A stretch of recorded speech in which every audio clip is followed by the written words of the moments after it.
It's me. Okay, so here's the next 3 episodes of Leverage. I'm going to record this just because I'm in the process of rewatching, and I had so many things to say about one of the episodes, so I figured I might as well just do it while it's still fresh in my head. So the first one that you're going to watch is the double-edged sword job. This is actually a really interesting episode because it references how this generation, especially with the advent of the internet, has no concept of privacy. Um, Basically, you end up discovering that there is a tech guy who decided that he was going to create predictive software by scrubbing images off the internet and then predicting people's bad behavior with it. So it's kind of terrifying if you think about how realistic this could be, and obviously already exists. Like, FBI, please don't arrest me for talking about this, but it literally is like, as long as you have your cell phone, this is probably going to happen to you. In this episode, in the episode I'm talking about, you meet Maria Shipp, which is Andrea Cervato, I think her name is, and she's lovely. I don't know if you've watched Jane the Virgin, but she is a beautiful woman, and she's brilliant and talented, and I'm hugely into her. But you basically meet her, and she comes up as a foil with Elliot. She uses the term distinctive, which means that, you're going to see more of her, which I love. And you could tell that Sophie sees that she has a vibe. There's a cute little scene in it where everybody kind of busts Elliot's chops about, Maria Shipp. And he's like, I'm going to give you 10 seconds. Now, it's fun. One of the things that this show does that I really love is they're like, I'm going to give you 10 seconds. And then it really is literally 10 seconds that he gives as he's going through it. So it's interesting how, they pay attention to timing. But that's one of my favorite scenes in it. But basically, just, it's kind of scary in how much it really exists. It's nice because it does have a wonderful little Brianna story where she's kind of like scared about this in a way, because she's like, no, we're gonna be the people we were on our worst day with predictive, and she feels like she can't get away from all her mistakes. There's another cute little scene where she talks about how she had the FBI breathing down her neck, and then they're like, hold up, this is what we heard. And she's like, yeah, I might have done that too. So then, watching Parker's facial expressions with this is great. I have to say, Parker with a personality now is becoming one of my favorite characters in the whole show, because she's just, she's still a little bit of both things, like still kind of Parker, but still kind of like a new and like Parker 2.0. They did a good job with her. Elliot's literally the same, like the entire time.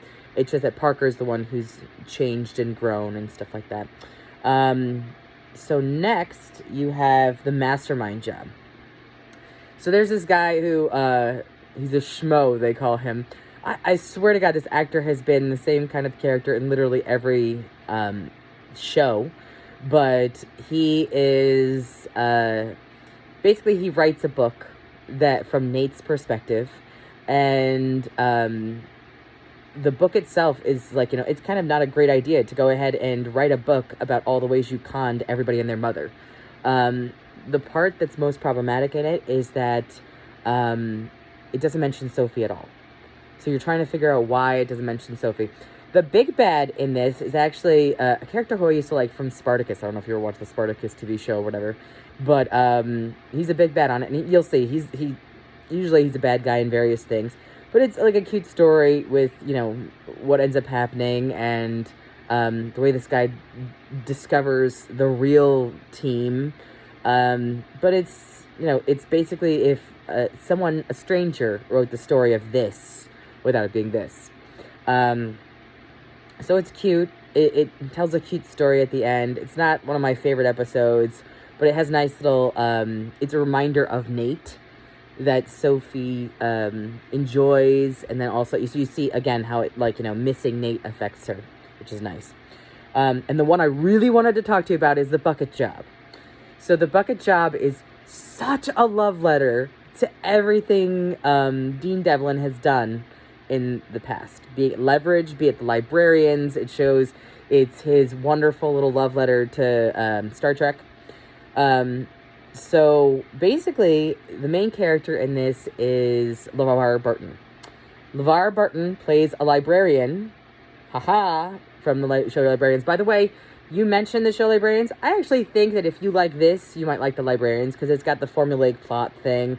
It's got like time and space travel and stuff like that. So it's kind of like Leverage with a Doctor Who twist, and it also is quite a fan of nerdy little callbacks of things. And then obviously it has Noah Wyle in it. It has Rebecca Romaine O'Connell, whatever, in it, and then it has Elliot in it too. I recommend watching it. Spoilers, I'm about to give some things away from The Bucket Job, but they were so fresh in my brain that I was like, I gotta talk about all this. So spoilers, don't watch this before you watch the show. Watch it after and then tell me what you think. So basically, you start the story with finding out that LeVar Burton is a librarian. And there's a kid who meets him, and knows him, and finds out that he's ill. Basically, he's got like stage 4 cancer, and he's not getting help for it or anything like that. So this guy comes to Leverage. This kid, rather, comes to Leverage to give LeVar Burton one last adventure. It's a weird story because they're used to taking down a bad guy. They're not used to taking down good guys. Not taking them down, but like something like that. So the team kind of like really wants to do it because they're like, we think you'd do a cool adventure.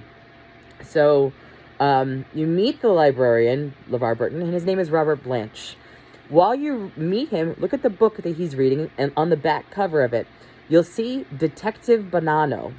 So Detective Bonanno, whose real name in real life is Robert Blanche, passed away between, obviously, Leverage and Leverage Redemption. So as like a love letter to him, they named this character Robert Blanche, and then they have Robert Blanche, the librarian, from the Librarian show, reading a book from Detective Bonanno. I guess Detective Bonanno, in his elder years, wrote a book. So that was part 1 of, like, the nice little callback. So he and Elliot befriend each other over time, and after they befriend each other, they decide to give him a pulse-pounding adventure, and they try to set this whole thing. Sophie sets up this wonderful thing. There's so many parts of it that are funny. So you see, like, Noah Wyle, Harry, is trying to basically be Elliot's handler, and he shows up dressed like, I can't even make this up to you, I can't think of his name, but he's like it's very like old school bad guy with an eye patch and stuff like that, and I can't think of the guy's name right now. I'm sure I'll think of it after I'm done with this. Before they go there, Elliot goes to see Parker, who plays a hacker. There's a scene where Brianna's like, how come you didn't cast me to play the hacker? It's a callback to the very first episode of Leverage where Hardison asked the same question of Nate, and Nate says, because I needed you to be the hacker. In this case, Sophie says this with Brianna. It's a cute little callback. So they go to meet Parker, literally chock full of, like, loving hat tips. So if you look on the table next to Parker, she's got orange soda, which is like, you know, it was Hardison's jam back in the day. She weird as hell when it comes to things. Then as she's about to leave, she asks them, like, you know, you guys should hang out more next time. We'll watch some TNG. And as they're leaving, LeVar Burton asks, what's TNG? Oh, you know, brah, we know. There's another point where Brianna is talking to Elliot about, you know, no space adventure with a plucky sidekick. Again, hat tip to Geordi LaForge at that point in time. There's just a lot of hat tips to him and his past here. Now, what you end up finding eventually is that Robert Blanche used to be a spy. He was a deactivated spy. He ended up he died, so unquote, quote unquote, and took like a floppy disk with him of all kinds of confidential information. So who do we know that loves having that kind of power? Ta-da! R.I.Z. So very early on, you have like a fight scene where Elliot and Robert Blanche are back to back, and Geordi can still move. Like watching him like square up and like whatever, Geordi can still move. Captain Reading Rainbow has got some serious like Jeet Kune Do in his body or something, because it was pretty badass. Then what happens next that I was dying for? They just continue on. Elliot ends up getting kidnapped for it, and then you basically watch Robert Blanche run off with the run off on a motorcycle to go chase after Elliot.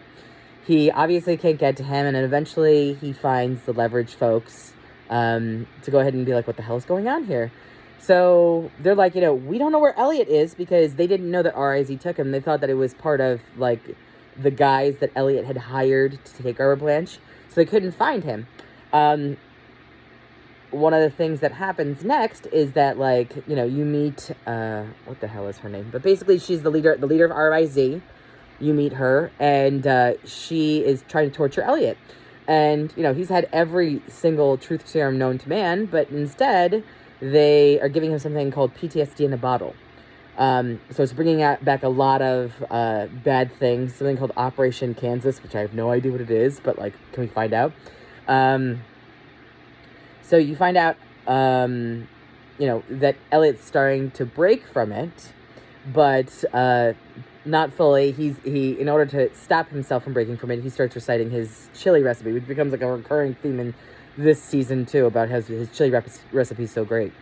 Then you basically find out that Geordi, I'm going to start calling him that from now on, Geordi basically finds him, and, like, they go through how Geordi ended up finding him as a spy.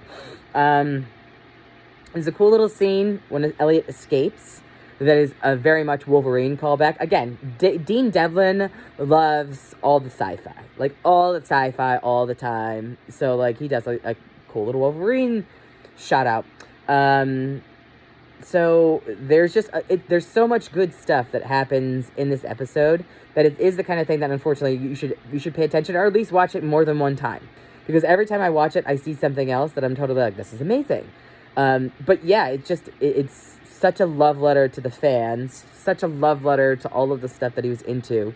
It's probably one of my top favorite, if not my favorite episode of this entire season. So definitely watch it. But like I said, please, I hope you did not watch this first and then watch that after, because then I'm ruining all kinds of things. But yeah, it's fantastic. I hope you enjoy it. I hope you're enjoying the show so far, because it's just fantastic. And again, this is still like watch everything on repeat kind of show. All right, so let me know what you think, and we'll talk soon. Bye.